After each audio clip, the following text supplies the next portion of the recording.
Ok, gente, dando sequência aí à série de entrevistas com os candidatos a prefeito de Rio Preto, recebemos hoje o prefeiturável do PSOL, o Marco Rilo. As entrevistas têm 40 minutos cada e abordam os temas mais irrelevantes e importantes para o futuro de Rio Preto: saúde, educação, economia, desenvolvimento social, econômico, etc.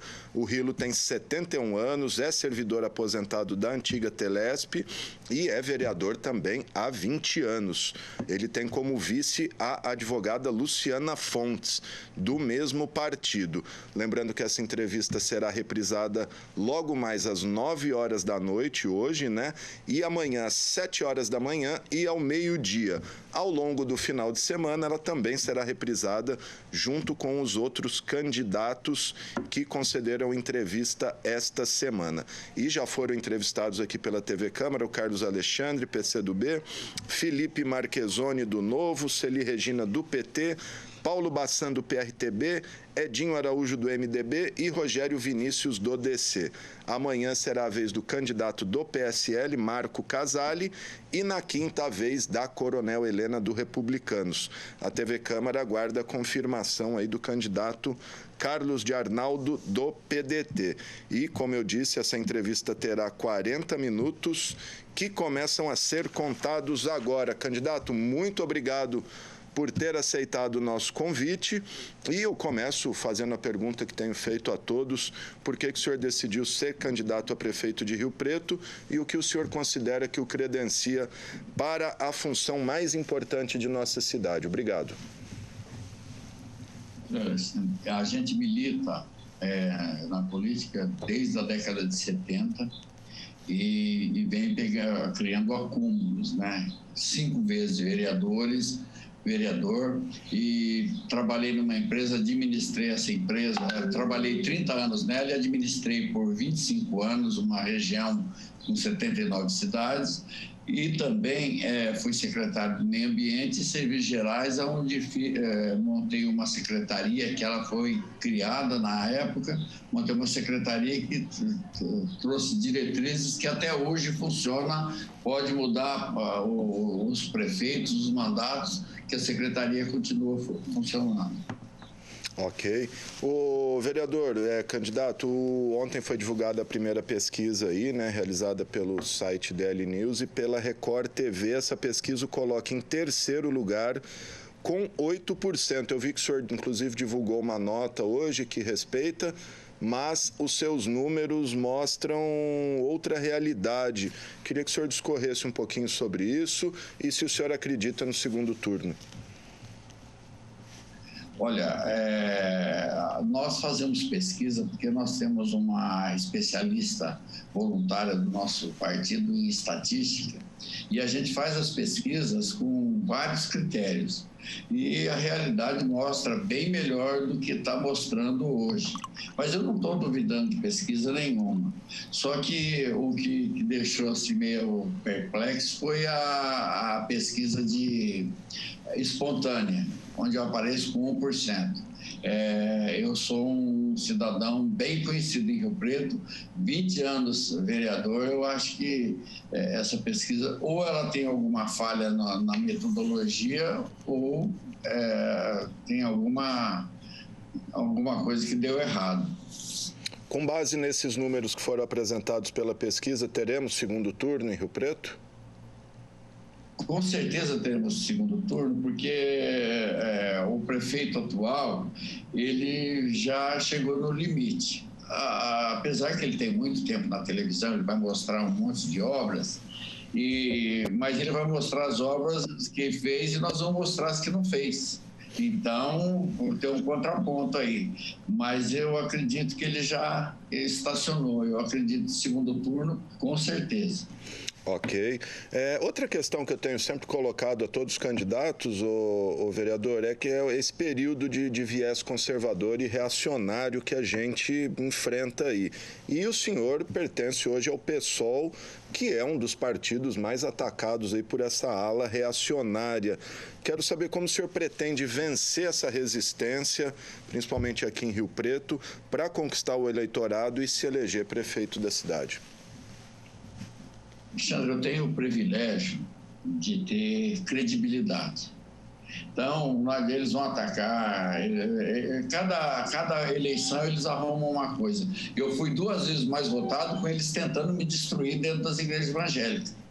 Então, tudo que eles falaram não cola em mim. Graças a Deus eu tenho um conceito perante cidade bom. E o nosso programa é bom, porque ele assiste as pessoas, ele é voltado para as pessoas, né? Então, isso é que vai convencer a população de que nós estamos no caminho certo. Ok.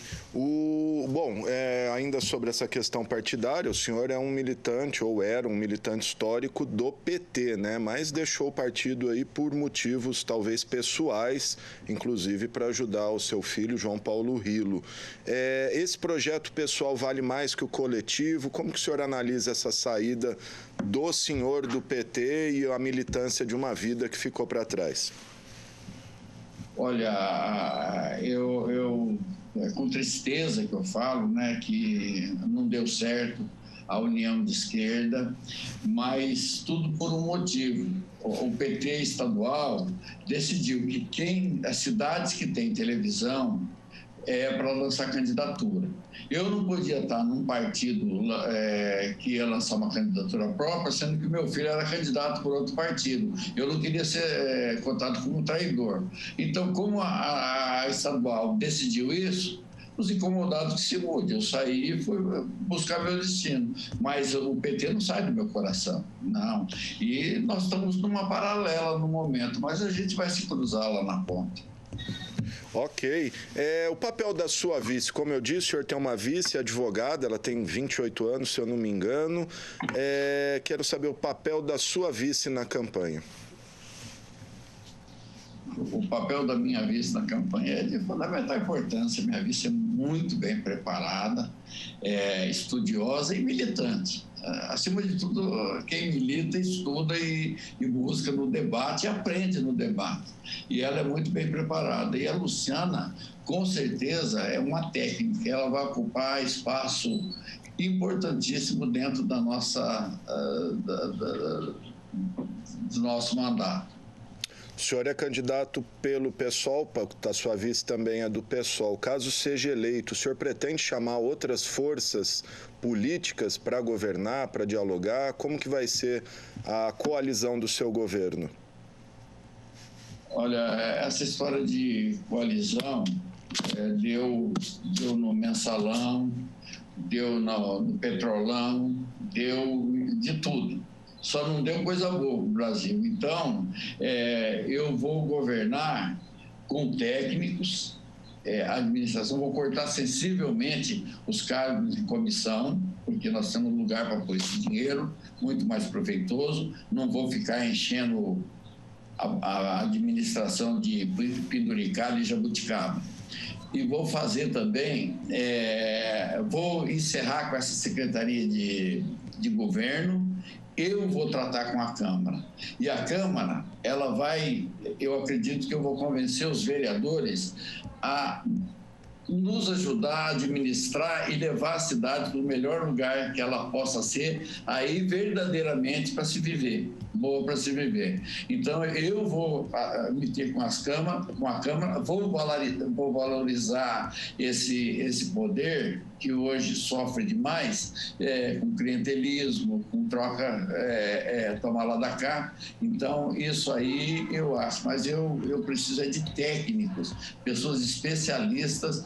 Político basta o prefeito, o resto precisa ser técnicos. Perfeito. Nós já vamos entrar no plano de governo do senhor, que eu li hoje pela manhã. A última questão política aí, no primeiro mandato do atual prefeito, como o senhor bem disse, o senhor chegou a ser secretário. E de lá para cá se tornou um adversário, um crítico bastante feroz aí do prefeito. O que mudou nesses anos? Por que houve esse distanciamento do senhor com o Edinho? Bom, em termos de rompimento, de coligação, haja visto que o Edinho não cumpre o que fala. Eu não queria nem tocar nesse assunto, né? Mas vou ter que falar. O Edinho não cumpre. E na coligação tinha propostas programáticas e ele não cumpriu. E depois ele queria que o PT só batesse palma para ele. Não desse espaço para os nossos projetos. Não é espaço para o nosso pessoal, mas nós já tínhamos espaço no governo, nós queríamos espaço. E não deu certo. Mas o que me deixou mais irritado no Edinho, que ele foi ministro dos portos, ele trabalhou com a Dilma, ele conhece bem a Dilma, ele sabe bem da política, como é que foi a trairagem da política, e ele votou ele votou a favor do impeachment e pôs um encarte no Diário da Região, denigrindo a imagem da Dilma. Isso aí, para mim, é trairagem, eu não admito trairagem, e o Edinho não é bom administrador, ele não sabe nada de administração. Tá certo, gente. Tá aí o candidato a prefeito de Rio Preto pelo PSOL, Marco Rilo. Vamos falar do plano de governo. No plano de governo, o senhor elenca 13 itens. É uma coincidência aí ou uma alusão proposital ao PT? Coincidência, mas se tivesse sido uma alusão, seria merecida. Tá certo. Economia e emprego, vereador. A gente sabe que um dos setores mais atingidos aí pela pandemia, estamos há 7 meses quase, com uma crise econômica sem precedentes. Se o senhor for eleito, o que fará a partir de 1º de janeiro, não só para recuperar a economia da cidade, mas principalmente a geração de empregos? Uma coisa está intimamente ligada com a outra aí. Olha, nós temos em mente, ainda não foi muito bem detalhado, por falta de tempo, mas nós temos em mente agricultura familiar, né? Esse parque tecnológico que não sai do papel, não deslanche. Nós temos os mini-distritos com muitos barracões ociosos que a gente pode pegar em comodato e dar oportunidade para as empresas fazer um tipo de uma incubadora livre, sem ser confinada num parque. A empresa está começando a ampliar, vai para essa incubadora. Então, a incubadora é um dos principais ferramenta para que as empresas se desenvolvam e comecem a crescer, gerar emprego. Mas o emprego, fala a verdade, a gente fala muito de emprego, mas se a economia estiver ruim, o emprego vai mal também. Agora, quando o emprego vai mal, as pessoas passam necessidade. Para isso, nós temos que fazer distribuição de renda. E para fazer distribuição de renda tem que ter. Nós temos a possibilidade de remanejar 20% do nosso orçamento. E esses 20%, da onde puder tirar, por exemplo, nós gastamos 30 milhões por ano com apadrinhados. Isso aí eu não vou gastar 30% disso aí porque eu vou enxugar essa máquina. E esse dinheiro vai ser voltado para as pessoas. Vai ser voltado para as famílias de baixa renda, família do CAD único, famílias que ingressaram na miséria por causa da pandemia. Tudo isso aí tem que ser muito bem trabalhado, remanejar o orçamento, porque o orçamento vai ser aprovado do jeito que está. E eu não vi os anexos do orçamento, mas o orçamento em si é reprise do outro, só com um pouco mais de aumento da receita contínua líquida. Ok. Ainda sobre essa crise sanitária que a gente enfrenta, no seu plano de governo o senhor classifica como irresponsável, genocida e desastrosa a maneira como o atual governo lidou com a crise. O que o senhor teria feito diferente? Onde foi o erro, candidato? Eu participei da primeira reunião quando a crise não tinha tido nenhum falecimento em Rio Preto ainda. Eu percebi no doutor Aldenes, que ele já estava vendo a situação mundial, eu percebi no doutor Aldenes uma ânsia muito... ele estava até que desesperado naquela primeira reunião que os vereadores participaram. E eu dei carta branca, como um mandato, eu dei carta branca para que seguisse a medicina, seguisse os técnicos, seguisse a saúde. E o Edinho estava animado com essa situação. Depois, naquela época, aí começou a vir os falecimentos. Ele tinha que providenciar no lockdown e uma fiscalização ostensiva na vida noturna de Rio Preto. E ele não o fez. Ele vacilou. Depois ele não pôs o empregado na mesa de discussão, só pôs a associação comercial e não sei mais quem. O que aconteceu? Flexibilizou, continuou morrendo. Hoje nós estamos com 600, eu não sei hoje. Tomara que não tenha morrido nenhum. Morreu 9. Mais de 600. 9 hoje. Então nós estamos chegando nos 630 óbitos. 631. 731. E o que aconteceu? O Edinho, em vez de criar, em vez dele tomar uma decisão do lockdown, não gosto de inglês, mas tomar a decisão do lockdown, o que ele fez?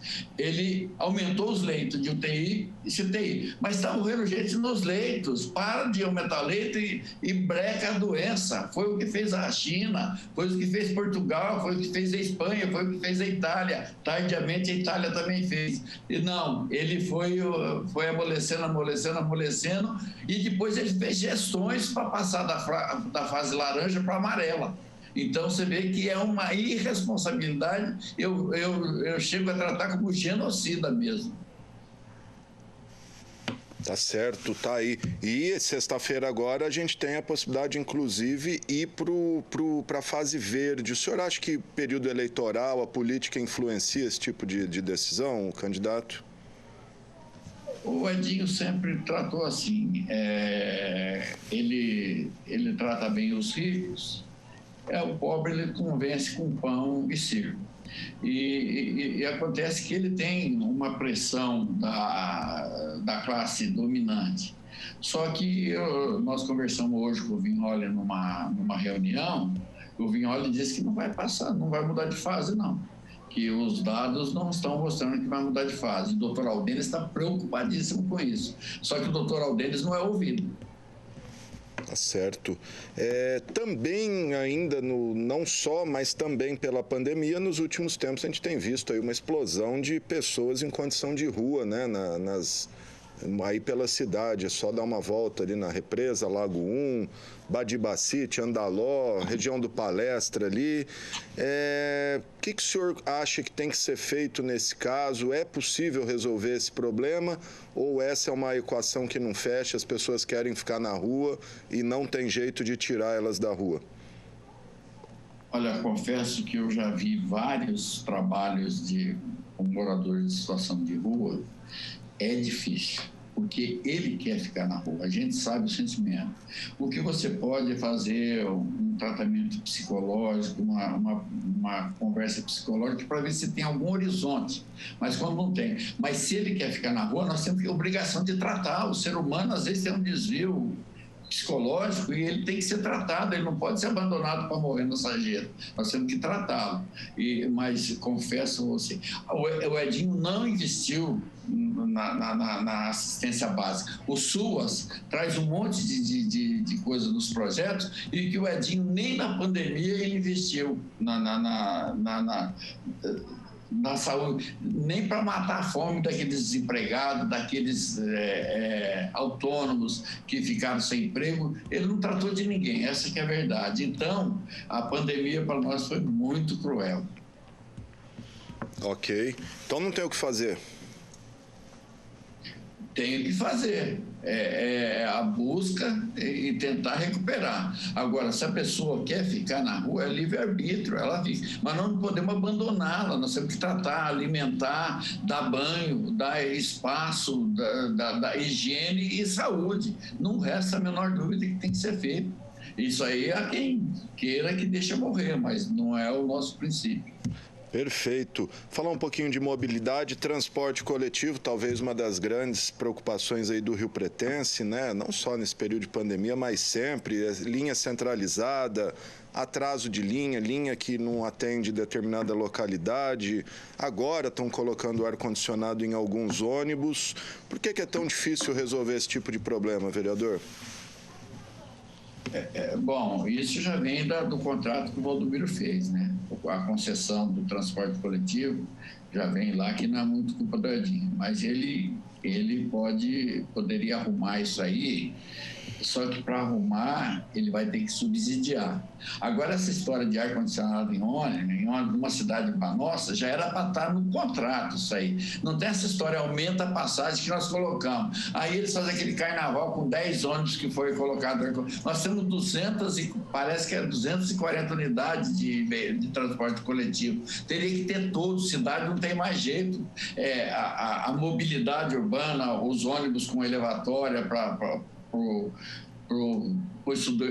deficiente, tudo isso tem que ser visto. O nosso trânsito é esse sinaleiro que nunca... Nós temos uma fortuna do Fultran, e o que acontece? Não acerta a onda verde desse sinaleiro, é um transtorno você andar na cidade. Agora criaram os corredores de ônibus, que piorou a situação do trânsito, porque as pessoas, o transporte coletivo não sendo de qualidade, as pessoas optam pelo veículo ou pela moto, né? E o que acontece? É um inferno a cidade, então isso tem que mudar. E outra, a mobilidade na cidade ainda é o caos, inclusive as rampas de acesso para os deficientes. É uma situação caótica, não se investe. Isso você vai nas avenidas, tem, mas você vai nas áreas comuns, você vai nos bairros, o cadeirante tem que andar na rua, ele não pode andar na calçada, não tem jeito. Tem integral, não tem rampa para ele passar de uma quadra para outra. Isso aí tudo tem que ser muito bem trabalhado e é lógico que você não vai fazer isso imediatamente, mas em 4 anos. Certo. No plano de governo, o senhor fala ainda em congelar as tarifas por 4 anos, promover gratuidade da tarifa para estudantes e desempregados e ainda obrigar a empresa a substituir ônibus de combustíveis fósseis por energia limpa. É possível mesmo fazer isso em 4 anos? Olha, não acredito. Nós podemos começar, né? Por exemplo, a alternativa aí, existe a possibilidade de sair os trilhos. Nós podemos pôr ali uma linha elétrica, ou com combustível que não seja fóssil. Hoje, a modernidade do mundo e a facilidade para se implantar não está difícil. O problema eu sei que é financeiro, nós temos que ver o orçamento. Nós vamos fazer por etapa. Eu não sei o quanto nós vamos fazer, mas que nós vamos iniciar. Nós temos que fazer uma administração revolucionária. E a revolução está isso, você mudar o estado de coisas. Legal.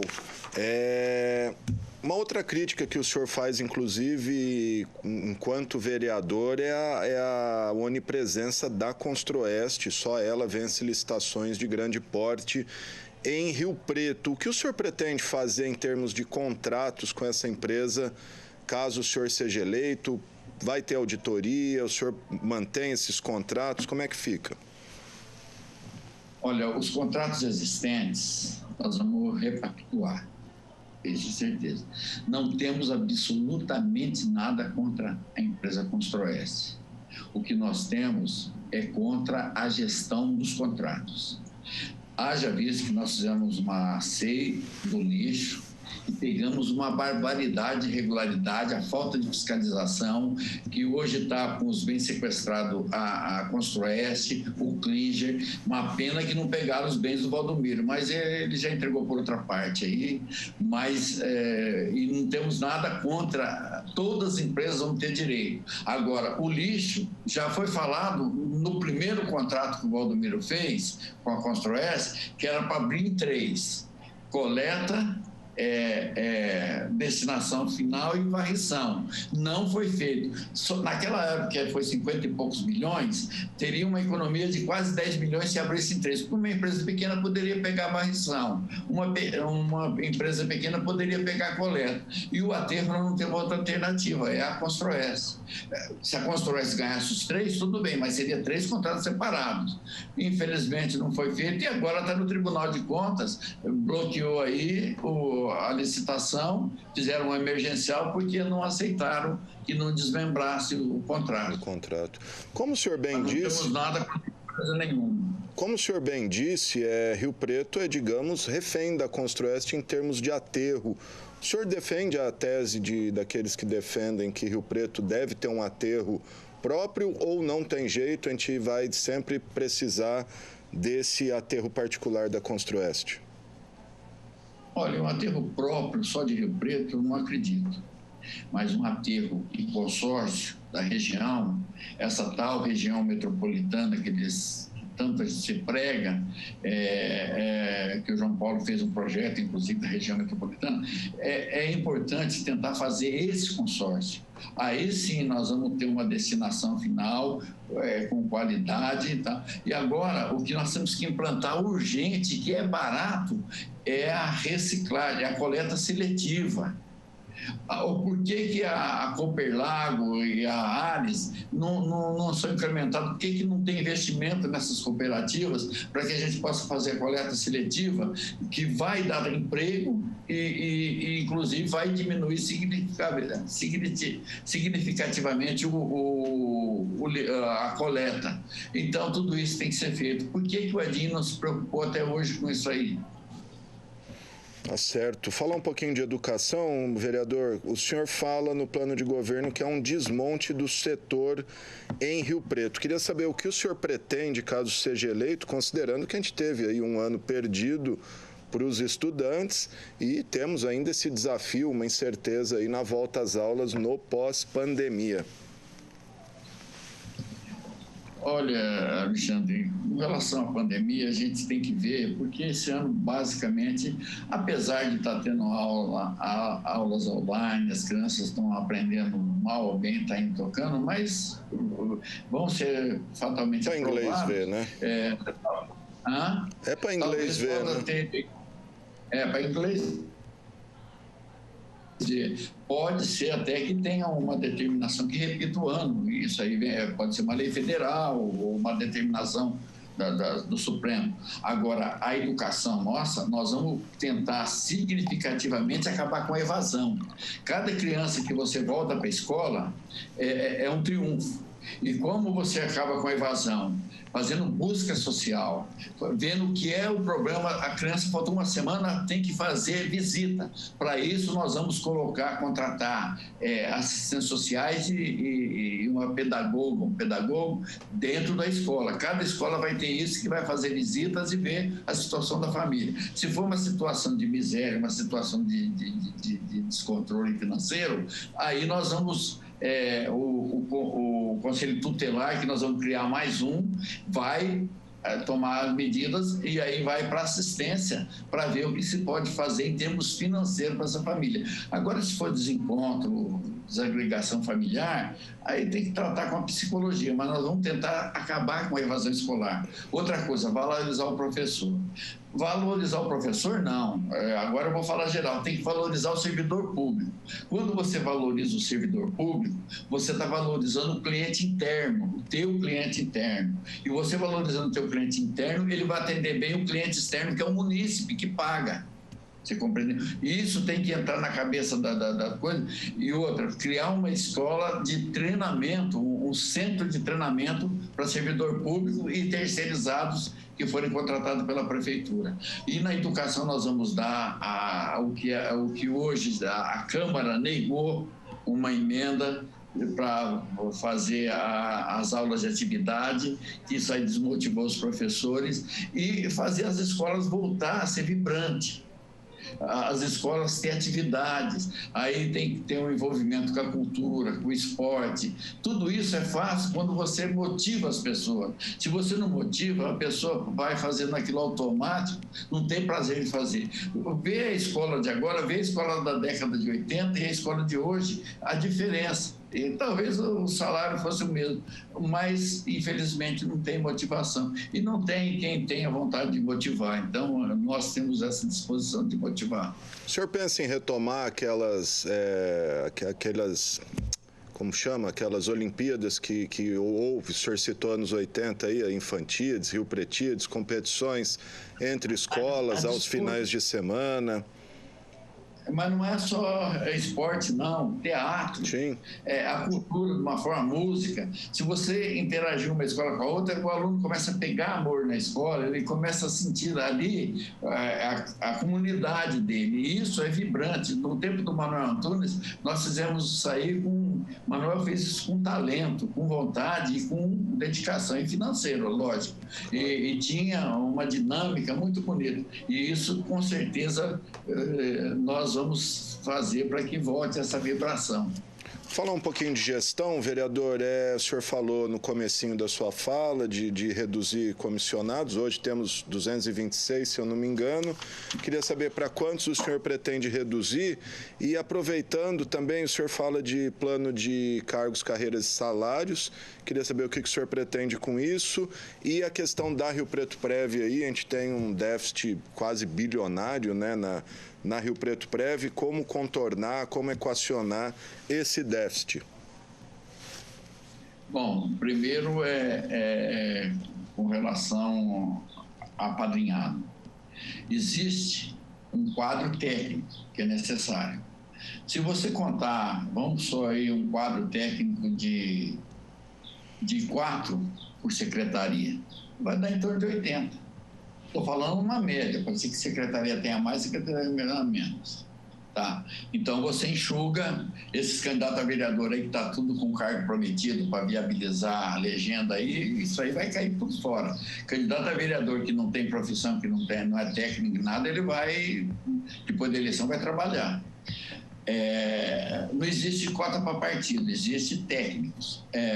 Com relação ao programa Cargos, Carreiras e Salário, isso aí já demorou para fazer. Talvez a gente faça por etapa, mas nós temos que fazer. Porque hoje o que acontece? Você encontra um cidadão no corredor e fala, você me dá uma comissão?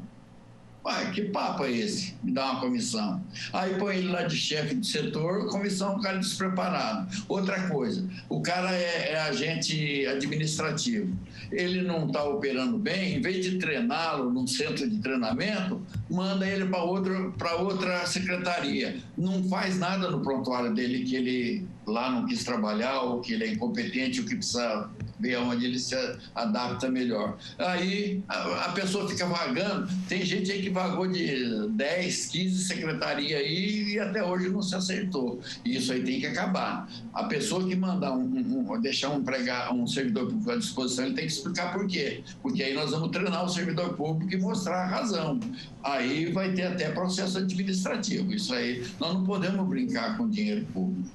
E isso aí nós vamos fazer. Agora, apadrinhados só vão ficar técnicos, eles não são apadrinhados, eles são convidados a trabalhar no governo por gabarito e acúmulo de conhecimento na respectiva área.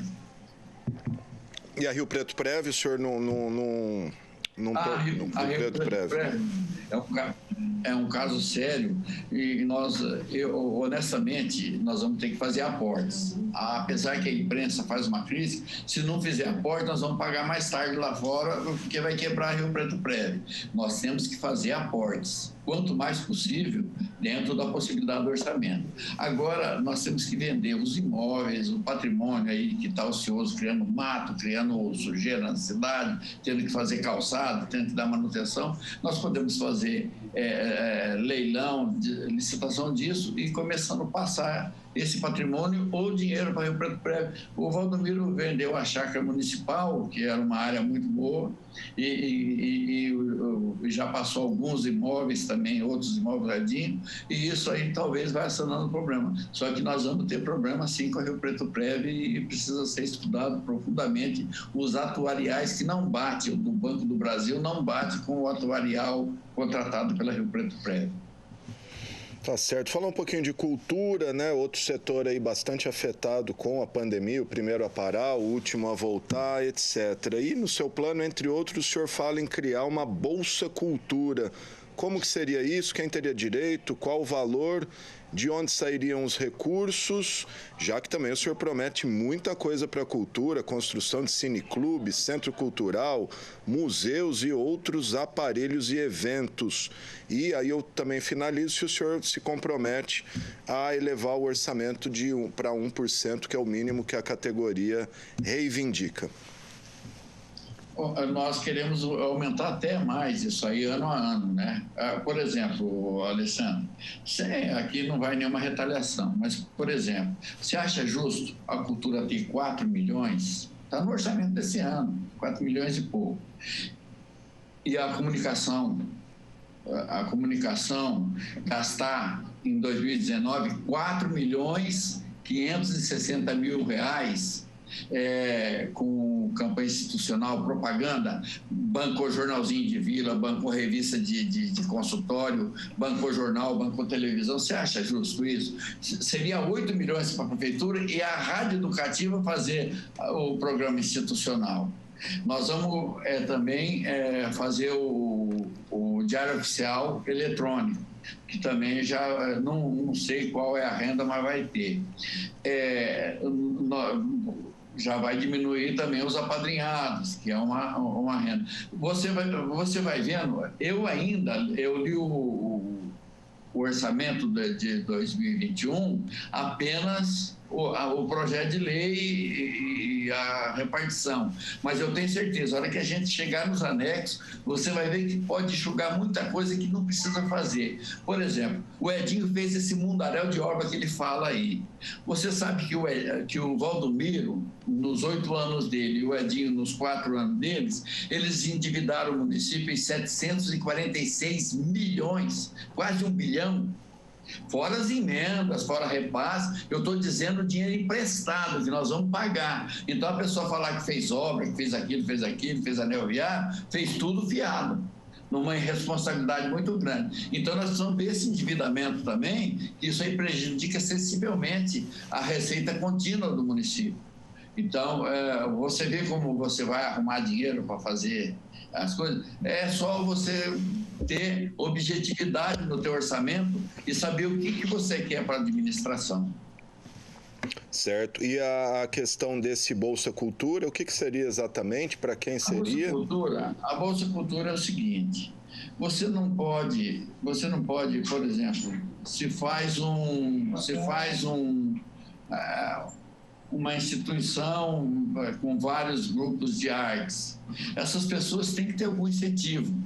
Não está delimitado valores, nem quem vai receber. Isso aí precisa ser feito um planejamento junto com a cultura. Para isso, nós vamos ter que ter um seminário, porque a cultura também não se entende. Carnaval, não. Carnaval nós vamos passar para iniciativa privada, para quem sabe explorar e fazer o carnaval. Nós vamos nos divertir e as pessoas vão ganhar dinheiro. Isso não é problema nosso. Importante as pessoas e a gente de olho para ver se não tem exploração. Agora, a cultura de uma forma... E outra, o fomento da cultura é de fundamental importância. O fomento aonde as pessoas vão evoluindo na arte. Porque essa história de você ser o promotor de evento, precisa de luz, o Ganga tem atendido a gente muito bem, todo mundo. Precisa de iluminação no show ali, vai. Precisa de um palco ali, vai. Precisa não sei o que, vai. Não, isso é promoção. Eu quero fazer fomento de cultura. E isso aí a gente tem brigado já há alguns anos, porque não tem fomento. Agora eles fizeram a lei Nelson Seixas com verba para que a pessoa faça o fomento da cultura. Isso é muito importante, mas só isso não basta. Perfeito. Questão do meio ambiente, vamos falar de meio ambiente, que a gente está caminhando para o final aqui, vereador. Estamos com 2 problemas gravíssimos aqui, que eu até falei na abertura do programa, queimadas pela cidade toda e problema de estiagem, abastecimento, um racionamento muito forte de água. O SEMAI anunciou agora 10 horas por dia de racionamento nos bairros atingidos pela ETA. Como equacionar esse problema e preservar o que ainda resta de flora e manancial hídrico aí para a gente? Nós tivemos hoje com o secretário Vignoli tentando resgatar essa área que eles estão querendo desafetar e vender. A Floresta Noroeste Paulista foi replantada 106 mil árvores, parece que queimou tudo. Queimou tudo. Nós temos que revitalizar. Teria que ter sido colocado um mirante, na estiagem principalmente, com um observador e um caminhão de emergência. Quando a pessoa põe fogo ou o fogo pega a cidade totalmente, se você for lá, você apaga imediatamente. Agora, se você deixar ele tomar grandes proporções, esperar o destacamento do bombeiro ir lá, aí vai acontecer o que aconteceu, essa tragédia que nós temos aí. O meio ambiente, a irmã rica da administração, que é o SEMAI, não desassoreou a represa. não protegeu os mananciais, não acabou com 1 quilômetro de vazamento da rede velha. Então, é isso aí. E não fizemos a reciclagem e árvore. Por mais que essas ONGs tentam plantar, nós temos que plantar muito mais árvore. Rio Preto é uma cidade quente. Olha visto essa crise agora do carnaval, do calor aí, o que nós estamos passando. Então, tudo isso tem que ser levado a cabo, com parcerias, com financiamento, com repasse do governo federal, estadual. Nós temos que reflorestar Rio Preto, não deixar destruir as matas ciliares, o que acontece comumente, e também não deixar lotear em cima de nascentes, o que aconteceu ali na saída da Vila Azul. Aqueles loteamentos todos foram feitos em cima de nascentes. Eu estou falando isso porque eu sou vereador e eu acompanhei toda a terraplenagem ali daquele setor, que inclusive estouraram represas. Então, tudo isso tem que ser cuidado. E outra, se você pegar a Secretaria de Meio Ambiente hoje, apesar da carta ser uma exímia técnica, o que acontece? Só tem dinheiro para pagar o lixo, não tem dinheiro para projeto nenhum. A massa de manobra humana, de pessoal, está na mão dos serviços gerais, que não tem nada a ver com o meio ambiente. Então, como é que uma pessoa vai tocar o meio ambiente se ela não tem dinheiro para projeto e não tem gente para fazer? Então, tudo isso tem que ser revisto. Perfeito. Vereador, o senhor tem 40 segundos para falar o que o senhor quiser e eu peço que o senhor escolha uma música aí que identifique o senhor, a sua campanha, para a gente terminar esse programa. Não, eu quero dizer que as pessoas de Rio Preto acreditem que nós podemos mudar, mas mudar significativamente a administração e ver uma Rio Preto mais justa, uma Rio Preto mais igual, uma Rio Preto com as pessoas mais próximas, de uma forma geral, principalmente a saúde, que você não perguntou, mas eu tinha muito para falar da saúde. E para concluir, eu quero, por causa dessa estiagem dentro da primavera, eu quero pedir Primavera do Tim Maia. Tá certo, gente. Tá aí o vereador Marco Rilo. Realmente é muito tema para abordar aí. 40 minutos parece que é muito, é pouco. Quero agradecer ao vereador. Certamente nos falaremos ao longo da campanha e desejo uma boa e limpa campanha para o senhor. Muito obrigado.